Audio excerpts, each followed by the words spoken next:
Hi friends, ఈరోజు మన ఛానల్లో నేను చెప్పబోయేది ఆడబిడ్డ నీతి పథకం 2024 ఆన్లైన్లో దరఖాస్తు చేసుకోవడం అర్హత ప్రయోజనాలు. మనం ఆన్లైన్లో చేసుకోవడానికి ఏమేమి కావాలి, ఎవరు అర్హులు, ఎవరు ప్రయోజనాలు, ఎవరు అనర్హులు అని చెప్పబోతున్నాను. ఈ పథకం చంద్రబాబు నాయుడు గారు చెప్పారు, ప్రతి మహిళకు 1500 నెలకు ఇస్తామని. దీనికి కావాల్సిన ఏమేమి ఉన్నాయో చెప్తాను. ఈ పథకాన్ని మనం ఆన్లైన్లో అప్లై చేసుకోవాలి. మనకు సచివాలయం ఉన్నాయి కదా, అక్కడికి వెళ్ళి అడిగితే వాళ్ళు అప్లై చేస్తారు. ఏమేమి కావాలి, ఏం తీసుకెళ్ళాలి ముందుగానే నేను మన ఛానల్లో చెప్తాను. ఫస్ట్ ఇది ఎందుకు ఇస్తున్నారంటే, ఆడవాళ్ళకు ఇంట్లో ఉండేవారికి కానీ ఎవరైనా కానీ వారి కాళ్ళ మీద నిలబడాలి అని ఇలా చేస్తున్నారు. ఆంధ్రప్రదేశ్ రాష్ట్రంలో ప్రతి మహిళకు 1500 వస్తాయి. ఈ 1500 రావాలంటే వాళ్ళ ఏజ్ ఎంత ఉండాలంటే 18 నుండి 59 సంవత్సరాల మధ్య ఉన్న ప్రతి మహిళకు ఈ ఆడబిడ్డ నీతి స్కీమ్ వర్తిస్తుంది. వారికి ప్రతి మహిళకు 1500 ఇస్తారు. ఎందుకంటే మహిళలు డబ్బు సమస్యల గురించి చింతించకూడదు, వారి సాధారణ జీవితాన్ని గడపవచ్చు. ఆర్టీసీ బస్సులలో ఉపయోగించే మహిళలకు ప్రస్తుత ఉచిత రవాణా సేవలను కూడా అందజేస్తున్నారు.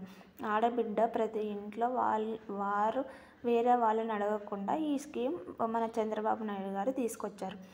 ప్రతి మహిళకు అంటే 18 నుండి 59 సంవత్సరాల లోపు ఉన్న వాళ్ళకి ఇస్తారు. అది కూడా డిగ్రీ చేసి చదువుకున్న వాళ్ళు, డిగ్రీ కంప్లీట్ అయిన వాళ్ళకు మరి వేరే స్కీమ్ ఉంది. అలా ఉన్న వాళ్ళకు ఈ 1500 రావు. ఎవరైతే ఇంటి దగ్గరే ఉండి 10 చదివి ఇంటర్ చదివి హౌస్ వైఫ్ ఉండి, లేకపోతే పెళ్ళి కాకుండా 21 సంవత్సరాలు ఉన్నవారికి ఇస్తారు. హౌస్ వైఫ్ ఉండాలి, లేకపోతే ఇంటి దగ్గర ఏదో పని చేస్తూ మిషన్ కుడుతూ అలా ఉన్న వాళ్ళకి మాత్రమే ఈ స్కీమ్ వస్తుంది. ఆడబిడ్డ నిధి పథకం ఈ 2024లో వచ్చింది.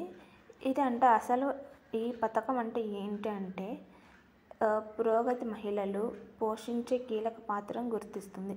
ఇది వారికి భద్రత కల్పిస్తూ ఆర్థికంగా పెంచడం మరియు ఆదుకోవడం లక్ష్యంగా పెట్టుకుంది. మహిళలు మరింత స్వతంత్రంగా, స్వయం సమృద్ధిగా భావించాలని టీడీపీ పార్టీ కోరుకుంటుంది.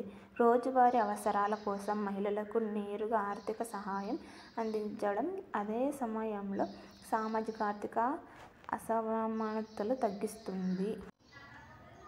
అసలు ఈ పథకం ఏంటి అంటే, ఈ పథకం పేరు ఆడబిడ్డ నీతి పథకం. ఆంధ్రప్రదేశ్ ప్రభుత్వం తీసుకొచ్చింది. లబ్ధిదారుడు ఆంధ్రప్రదేశ్లోనే ఉండాలి. ఈ మహిళలు వారికొకటే ఈ పథకం లబ్ధి చెందుతుంది. ఈ అప్లికేషన్ని ఆన్లైన్లో అప్లై చేసుకోవాలి. ఈ అప్లికేషన్ చేసుకోవడం కోసం ఏమేమి కావాలి అవి నేను మరి చెప్తాను.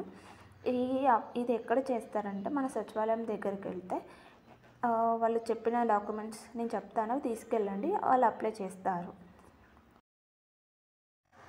దరఖాస్తుదారు తప్పనిసరిగా ఆంధ్రప్రదేశ్లో శాశ్వత నివాసై ఉండాలి. నేను చెప్పినట్లు ఆంధ్రప్రదేశ్లోనే వాళ్ళు జీవిస్తూ ఉండాలి. అంటే వాళ్ళ ఇల్లు, వాళ్ళ సొంత ఇల్లు, వాళ్ళ రేషన్ కార్డు ఇక్కడ ఆంధ్రప్రదేశ్లోనే ఉండాలి.